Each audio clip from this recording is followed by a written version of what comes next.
Hi, Grandma here. I'm reading Dave at Night. In chapter 7, Mike finishes up the day and discovers his suitcase under his bed, but his suitcase is empty. It doesn't have his clothes, which, as his friend Mike says, by the time you leave here, those clothes would be too small for you. But what he's really worried about is the carving that his father has done of the Noah's Ark.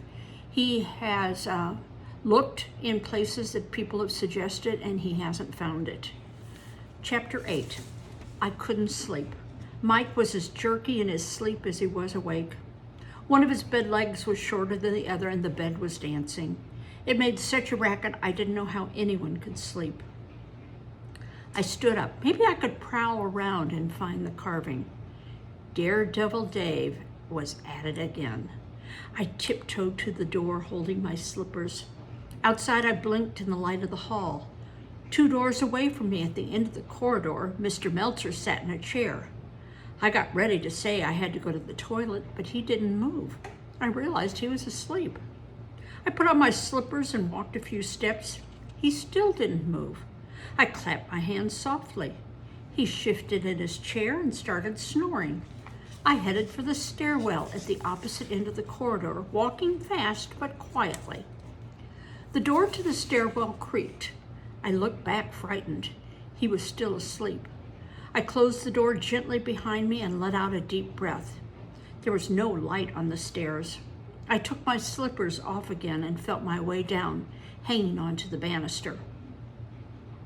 I wondered if any prefects were prowling around. If I was caught, I'd say, "Where am I? Where's Ida? Why am I in an icebox?" They'd think I was sleepwalking. At least I hoped they would. The first floor was dark, but I was used to it by now. I stood still, listening. My stomach rumbled. It sounded loud enough to wake Mr. Meltzer. The corner of the corridor showed ahead a deeper black than the rest of the gloom. Touching the wall as I went, I edged along. I didn't know the asylum well enough to guess where they'd put a carving. I came to a door and turned the knob, locked. The next one was too. All the doors on both sides of the corridor were locked. Even the library was locked now. At the end of the hall, it was a little less dark. I pictured Mr. Doom in the lobby, holding his yardstick, waiting to ambush roving boys. I glided along as quiet as snow, till I stepped on a loose tile. Clink!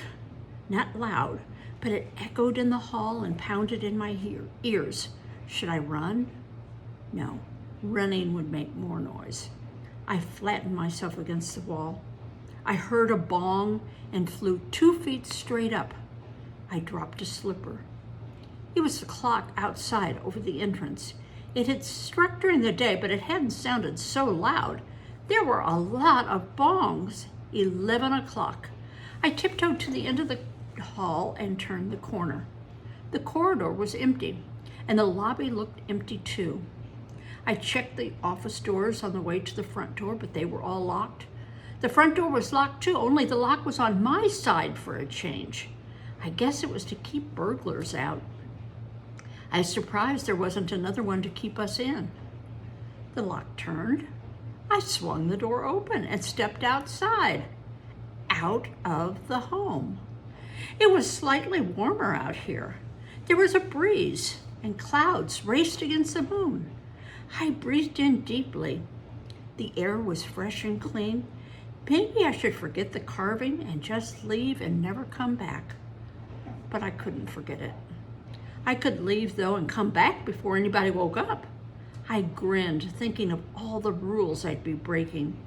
I walked to the gate, swinging my arms. When I got there, I saw why it was so easy to open the front door. The gate to the wrought iron fence that circled the HHB was locked, and you needed a key to open it. I pushed through the bushes that grew against the fence to see if I could squeeze between the posts, but they were too close together, and the crossbar was too high for me to reach. I was a prisoner. On the 136th Street side of HHB, there was a smaller gate. It was locked too, but an oak tree grew nearby, and a big branch stretched over into the land of the free. The lowest branch was beyond my reach, but the trunk had a crack about 3 feet up that I could fit my foot in. I tucked my slippers into the waist of my pajamas. Then I stepped into the crack and launched myself at the lowest branch. I fell 3 times, but I made it on the 4th try.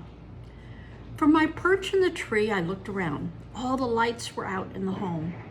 The street outside was quiet. I climbed up the branch that hung over the fence. From there, I stepped onto the fence's crossbar. Then it was easy. I slid down the fence. I didn't know the neighborhood. I'd only seen Broadway and Amsterdam Avenue. Broadway was too busy, so I went the other way toward Amsterdam Avenue. I stood on the HHB side of Amsterdam and 136th Street. Across Amsterdam was a concrete wall hiding who knows what. I crossed and walked along 136th Street next to the wall. No one was out here with me. The concrete wall ended halfway down the block, and I found out what was behind it. A huge stadium with rows and rows of empty seats. I waved to the seats. I took a bow. Orphan escapes from hated home for boys. Hurrah! I bowed again. Across the next street, Convent Avenue, was a vacant lot with brown weeds up to my waist and no sidewalk. I pushed through to the next avenue, St. Nicholas Terrace, where a woodsy park sloped down steeply in front of me. Beyond it, street lights and lighted windows twinkled. Papa would not want me to go into that park. He wouldn't want me to be out here at all.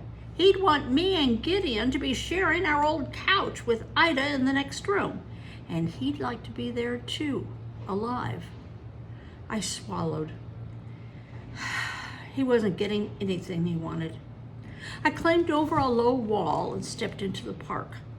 The wind ruffled the leaves that were still in the trees. Dead leaves crackled under my feet. When I got Papa's carving back, I could build a place to live in here. As I walked, I looked for good hideouts. I saw an outcropping of rock. There might be a cave. I'd be a hermit. I'd set traps for mice and squirrels, and I'd roast them over the fire I made. I'd get a chisel from somewhere and teach myself to make carvings like Papa did. I'd live in the park by day, but at night I'd roam. I'd break into the HHB and set all the 11s free. We'd live together like Robin Hood and his merry band. The street was now only a few yards away. A car's headlight flashed by. I hid behind a tree. Another car went by, and another. There was a lot of traffic here. Somebody might see me and call the police.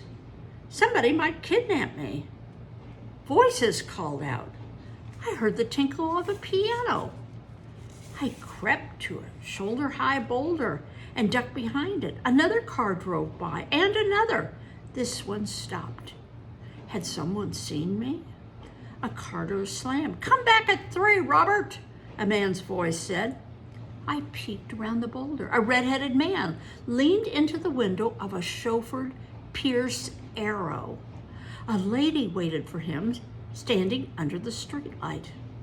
I wish I could get a close-up look at that car, but it drove away. The man and the lady were all dressed up. The lady's hat, which was shaped like an upside-down fishbowl, came down so low it covered her eyebrows. The man took her arm, and they went into the apartment building on the corner. 4 cars were parked at the curb. One of them was a Peerless. I couldn't believe it. A Peerless. I had to go look at it. No one was on the street. The piano started up again. Coming from the building on the corner, I heard laughter. I stepped out and ran across the street. Chapter 9. The car gleamed without a speck of dirt or mud. I peeked through the driver's windows. The dashboard was mahogany. Papa wouldn't believe it. It must have weighed a ton and cost a fortune. The speedometer went up to 80 miles an hour. I wondered what it would feel like to go that fast. There was an altimeter, so if you drove up a mountain, you'd know how high you were. The gauges were edged in silver. It had an automatic starter. All the classic cars did. There was more mahogany around the windows and a mahogany rail to hang on to. I heard footsteps and men's voices. I crouched behind the car. Somebody waited. No, not somebody, something. It was the strangest sound I ever heard. It seemed to be laughing. I peeked over the hood. A colored man playing a trumpet, a laughing trumpet, was walking backwards around the corner at the far end of the block. Another colored man was following him, clapping out a beat. The door of the building in the corner opened. The same building the couple had gone into. A colored lady came out and hollered, "Hush, Martin, you'll wake the neighbors." The trumpeter stopped playing and hollered back, "Your neighbors are fooled asleep when they could be steppin'." The other man yelled, "I told him to be still. I shouted, 'Be still,' at least 3 times, but no matter how loud I hollered, he wouldn't pay me any mind." The 3 of them laughed. The man went to the woman and each of them kissed her on the cheek. Then they went inside. I stood up. This sure was different from my old neighborhood.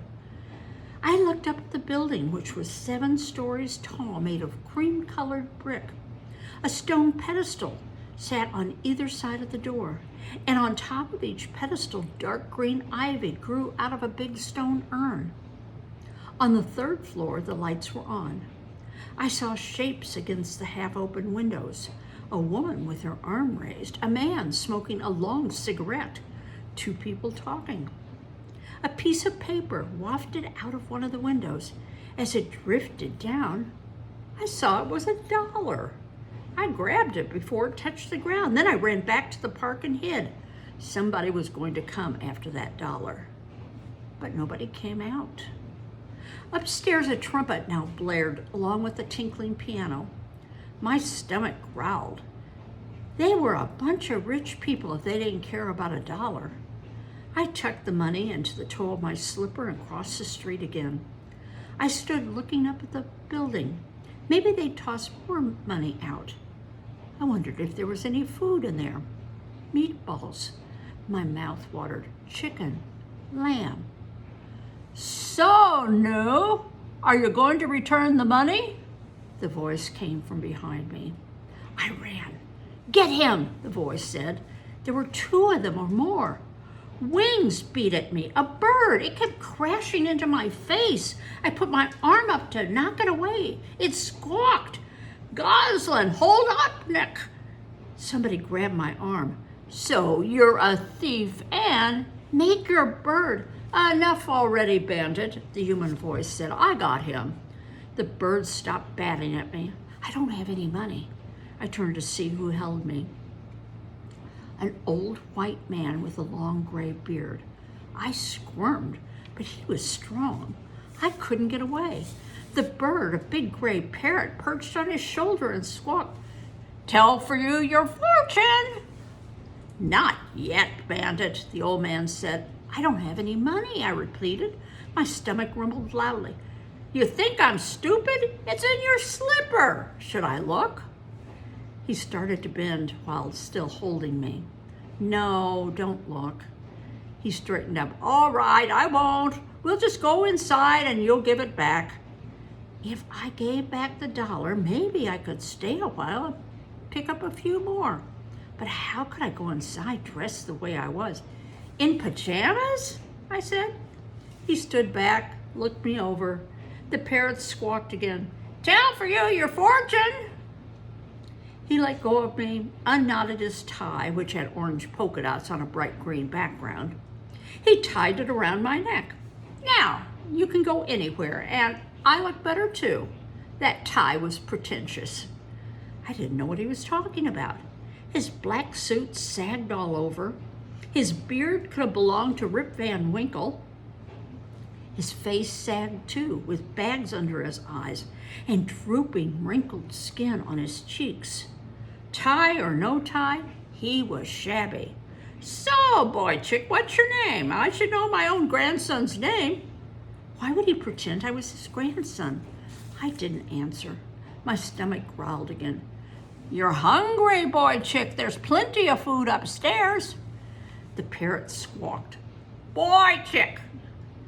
Dave Rubino, I said, borrowing our old boarder's last name. I wanted this adventure to keep going. It was like a dream. A parrot in my face, a Peerless pajamas and a tie. Ah, pleased to meet your acquaintance. I'm Solomon Gruber, Solly the Gonoff. He held out his hand for me to shake. We shook. I wondered what a gonoff was. I knew it was a Yiddish word. You couldn't live in my neighborhood and not recognize Yiddish. I knew a few words. I knew what a boy chick was, a little boy. But we were Sephardic Jews.